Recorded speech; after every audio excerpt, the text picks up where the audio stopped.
Kazakhstan, jajahan kuasa besar Kesatuan Soviet satu masa dahulu, kini menyimpan hasrat untuk menjadi seiring negara Islam lain. Siapa dapat menjangka negara yang mempunyai lebih 10 juta penganut Islam itu melihat Malaysia sebagai pendorong utama dalam mengembangkan industri halalnya. Ikuti laporan wartawan Johari Rahman yang berpeluang menyingkap perkembangan Islam, khususnya dalam industri halal ketika berada di Astana, Kazakhstan baru-baru ini.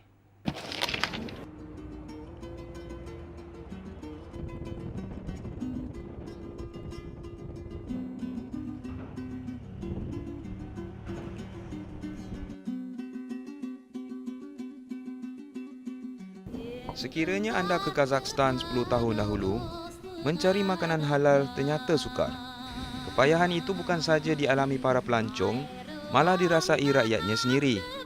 Namun hari ini terutamanya di Astana, industri makanan halal termasuk restoran semakin berkembang pesat dan lebih banyak pilihan ditawarkan. Ini merupakan titik peluh sebuah agensi bukan kerajaan, iaitu Persatuan Industri Halal Kazakhstan.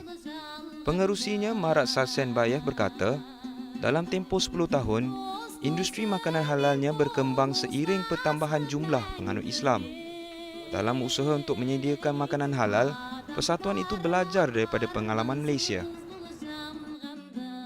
Ну, я думаю, что сегодня, конечно, огромное спасибо государству Малайзии, используя их стандарты МС 1500-2004, руководство по производству, изготовлению, обработке, хранению халяль, используя стандарты МС 1500-2009.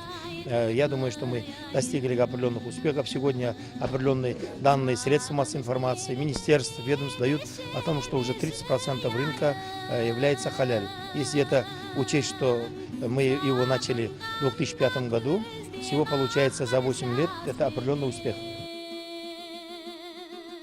Tinjauan kami di deretan pasaraya sekitar Astana ternyata menampakkan usaha mereka, khususnya di kaunter-kaunter menjual pelbagai jenis daging, termasuk unta, kambing dan lembu. Masyarakat Kazakh menggemari daging kuda atau besh barmak kerana boleh memanaskan ketika musim sejuk yang mencecah sehingga negatif 40 Celsius.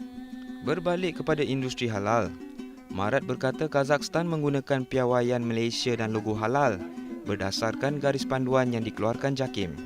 Marat juga menyimpan cita-cita untuk menjadikan ia sebagai sebuah negara yang mempunyai akses mudah kepada makanan halal seperti Malaysia. Ну, мы, конечно, мечтаем и подражаем, конечно, государству Малайзии. Они все-таки достигли более 90%, можно сказать, даже 95% халяль продукции. Я думаю, что у нас тоже спрос большой, это несмотря на мусульманскую, немусульманскую общину. Поэтому думаю, что наша цель халализировать полностью Казахстан.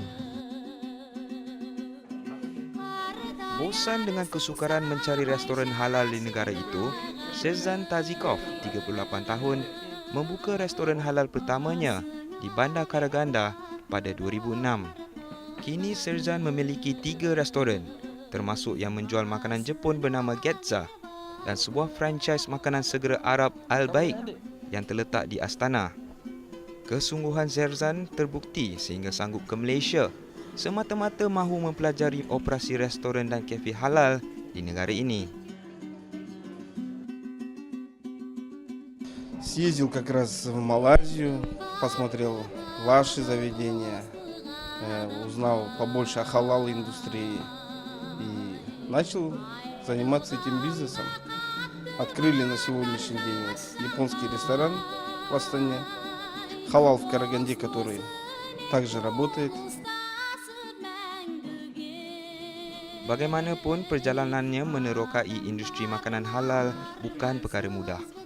Serzan sering menerima kritikan bahawa beliau akan berdepan dengan masalah untuk menarik pelanggan. Ini memandangkan restoran Jepunnya itu tidak akan menghidangkan sake, sejenis minuman beralkohol Jepun. Namun Serzan percaya restoran seperti ini akan menjadi popular kerana ia suci, bersih dan sihat, selaras kehendak Islam. Di bawah naungan Presiden Nursultan Nazarbayev, Kazakhstan sememangnya sebuah negara yang pesat membangun. Mungkin tidak lama lagi, negara tersebut akan mengambil langkah seterusnya untuk menjadikan Islam sebagai agama rasmi. Ikuti episod kedua siri ini, kami akan menceritakan perkembangan Islam di Kazakhstan.